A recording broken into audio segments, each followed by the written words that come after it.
Hai, Assalamualaikum. Welcome back to Edit TV.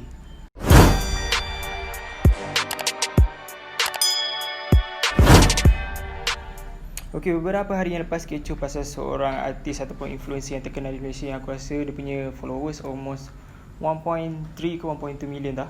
And dia mengupload satu statement di IG story. Bukan satu, aku rasa banyak. Dia mengatakan bahawa punca perempuan dirogol adalah datang daripada perempuan sendiri.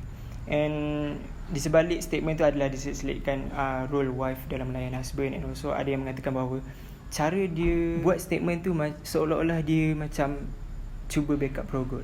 Tapi aku rasa bila aku baca balik macam tak. Tapi nampak lah dia cuba tekankan bahawa punca perempuan dirogol adalah berasal dari perempuan sendiri. Bila kita bercakap pasal rogol ni, sebenarnya rogol ni adalah isu yang sangat sensitif aku rasa. Bukan setakat di Malaysia, isu ni sensitif sangat di mana-mana tempat pun. And bila satu kes rogol tu terjadi, sangat-sangat susah untuk diselesaikan. Sebab untuk menunjukkan yang mangsa itu adalah mangsa, susah. And untuk menunjukkan yang perogol itu salah juga susah. So sebab tu kes ni aku rasa kes yang sangat sensitif and sangat-sangat susah diselesaikan lah bila terjadinya satu kes rogol tu. So statement daripada Fin Jamal ni mendapat kecaman yang teruk juga daripada rakyat Malaysia. Followers dia sendiri pun disagree dengan apa statement yang dikeluarkan. So bila benda ni kecoh dekat social media itu, aku pun rasa terpanggil untuk tahu apa opinion daripada followers aku, daripada kawan-kawan aku sendirilah. Aku create satu macam, tahu kan, ask me question kan. So aku suruh diorang drop diorang punya opinion kat situ. Kenapa aku buat benda ni adalah mungkin ada followers aku ataupun kawan-kawan aku yang nak share diorang punya opinion tapi takut untuk share. Sebab dalam isu ni, kalau kita keluarkan opinion yang baik ataupun opinion yang buruk, kita akan kena kecam. Isu sensitif kot. Netizen Malaysia macam mana pula bawang army. Maybe diorang nak share diorang punya opinion dengan aku. Jadi so aku takkan expose diorang punya nama. Aku akan share dengan korang apa diorang punya opinion. There is no right or wrong when it comes to opinion. Okay, itu benda yang memang aku akan cakap dengan semua orang bila aku minta pendapat. Benda yang menutup opinion yang baik ataupun opinion yang buruk adalah fakta. And fakta datang daripada orang yang arif.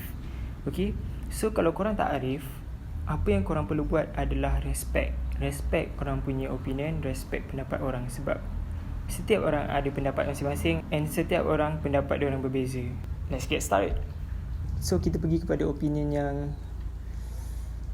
yang menegakkan kebenaran lah. Bukan opinion yang mengecam. Kita tak pakai mengecam kat sini, kita pakai menegakkan kebenaran. Memperjuangkan kebenaran. Betul sikit. Okay, dia kata pure bodoh. Ouch. Pure bodoh. Dua perkataan tapi explain everything. Pure bodoh. A joke. Wow. Okay, dia dalam dunia dia sendiri. Ush, ni garang gila. I think dia patut delete Instagram dia dan delete hidup dia. TQ. Oh, sis, kalau ada button delete hidup tu, saya pun nak delete hidup. Asal sih. Marah now. Woo, okay. Garang lah sis ni. Takut. Bagi aku, dia wanita yang cuba menjatuhkan wanita. Statement dia mostly defend rapist. Gila. Uish. Tapi ya, ramai yang cakap macam ni. Dia punya statement seolah-olah untuk defend rapist. Tapi tak. Tahu. Karang. Okay, next. The stupidest statement. Next. Memang tak minat dia. No comment. Ni personal sangat sis. Okay, tak apa. Tak boleh type panjang, DM lah. Okay, dia cakap sini. For me, lepas I dah tengok story dia semua, bagi I cara dia salah, baik ialah niat tidak menghalalkan cara. Ya, betul. Nak berhujah atau memberi pandangan, biarlah secara tertib dan berhemah. Ni reply apa orang tanya memang rude sangat, and last dia minta orang berfikir. Okay, one thing about Fin Jamal yang aku rasa aku perasan selama ni adalah dia seorang yang straightforward. Aku realise benda ni sebab yelah, dia kan seorang yang puitis yang selalu menulis, and dia selalu luahkan apa yang dia rasa dengan menulis. And also tulisan dia tu kadang-kadang dia buat sajak lah, dia nyanyikan dia punya tulisan tu kadang-kadang. So dengan cara ni aku rasa sebab tu dia seorang yang jenis straightforward. Bila dia reply tu nampak macam duit. Alah, standard lah orang straightforward, mana fikir perasaan orang lain. Apa yang dia tahu, dia nak cakap apa yang dia rasa betul je. Nampak macam duit, tapi sebenarnya itu memang cara dia. Tapi untuk kebaikan semua orang, aku rasa better dia ubah benda tu. Betul tak? Sambung lagi. Fin Jamal kena faham, bukan semua orang boleh tahu apa yang kita fikir tu. Sebab dia nak educate orang, biarlah secara sopan. Ya betul. Aku tak cakap untuk Fin Jamal atau siapa, tapi ini basic knowledge yang kita kena tahu. Aku rasa untuk educate orang, kita tak perlu untuk marah everything, untuk beli-beli ke apa ke. Just cakap macam message je. Sebab kita nak educate orang, kita nak orang dengar cakap kita. Kalau boleh, orang yang dengar cakap kita tu rasa macam tenang je dengar kita ajar dia. Biar orang tu rasa macam seronok je dengar apa yang kita cakap. Okay, sambung lagi. Lagipun kalau nak cakap sarcasm or what, ini pasal agama, bukan benda kosong. Ya. Bila kita nak cakap pasal agama, especially agama Islam ni adalah another thing yang sangat sensitif kat Malaysia ni. Bila kita cuba untuk bercakap pasal agama Islam, kalau boleh kita selidik dulu. Buat research betul-betul, rujuk Al-Quran, rujuk ustaz, rujuk itu, rujuk ini, sampai kita betul-betul dapat jawapan yang betul. Sebab bahaya kalau kita macam main cakap je apa yang kita percaya pasal Islam ni. Sebab kita dah ada dalam Al-Quran, dah tulis semua benda. Kita just perlu follow je benda tu. Macam ustaz siap. Aku rasa that's it untuk yang opinion-opinion yang menegakkan, yang memperjuangkan kebenaran. Okay, so kita pergi kepada opinion yang baik lah. Opinion bukan nak cakap yang tadi tak baik. Opinion yang berlemah lembut, yang menapis. Opinion yang baik je lah. So dekat sini, okay, aku sebenarnya dalam banyak opinion, aku tertarik dengan satu opinion ni. Dia pendek je. I think what she was saying is right. Okay, sebab apa aku impress? Sebab aku rasa dia punya opinion, kalau orang lain tak apa, biasa je. Tapi sebab opinion ni datang daripada perempuan. Statement Fin Jamal tu dapat kecaman mostly daripada perempuan. Okay, lain daripada yang lain. Situlah. Okay, ni panjang sikit. Dia tak DM tapi dia bagi banyak sikit. Okay, she got some points actually, and people can accept it, but orang tak boleh terima sebab dia sindir.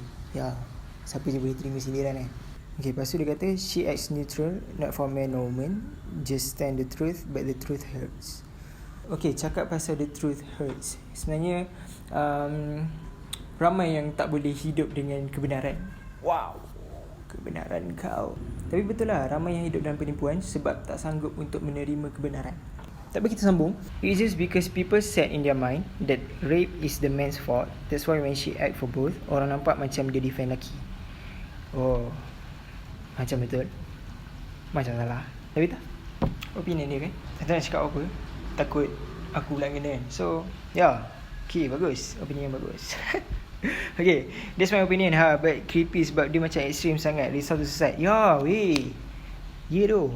Sebab aku rasa benda ni juga, bila dia start berhijrah ke arah yang lebih baik ni, makin nampak ekstrim tu. Aku setuju dengan kau, tapi kita fikir baik je lah. Mungkin betul apa yang dia buat tu. Mungkin kita perlukan orang yang macam se-ekstrim dia ni untuk mengubah pandangan masyarakat Islam sekarang. Tak apa, kita positif je. Okay, next adalah, saya kan tak tahu. Ni apa benda pula? Kenapa dengan Fin Jamal?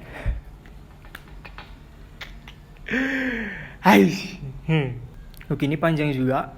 I think niat dia baik untuk tegur everyone to change to be better tau. But for me, orang yang tak suka atau tak setuju tu tak payahlah nak reply apa-apa, just diam je. And disebabkan dia reply, it makes people pandang dia macam it's social media. So orang akan banyak salah faham dengan niat dia at first. Dia sebab benda ni bila dia dikecam, so dia akan try untuk explain lagi. Dia explain pula dalam keadaan dia dikecam. So tu yang nampak macam dia rude, and orang pula tengah tak suka dengan statement yang dia keluarkan. So benda tu menjadi makin panas, and nampak macam tak seronok untuk ditengok lah. Okay, rasanya tu je kot. So conclusion untuk isu ni, aku rasa better untuk buat research dulu sebelum sampaikan kepada satu platform yang ramai orang akan tengok ataupun baca. And second, aku rasa make sure untuk menegur, gunakan cara yang betul. Entahlah, personally aku rasa cara dia sampaikan ni salah. And aku rasa sebelum kita sebarkan sesuatu information tu, kita kena tahu cara untuk deliver the message, so that people yang terima kita punya message tu dapat dengan baik lah, bukan dengan cara yang macam ni. Sampai bergaduh ni, tak elok lah. Kita kan Islam, sesama Islam tak elok gaduh gitu. Okay, so thank you kepada yang share opinion korang dekat aku. Next time aku buat lagi macam ni, InsyaAllah kalau dapat sambutan. So macam biasa, don't forget to share, like and subscribe. See you on the next video.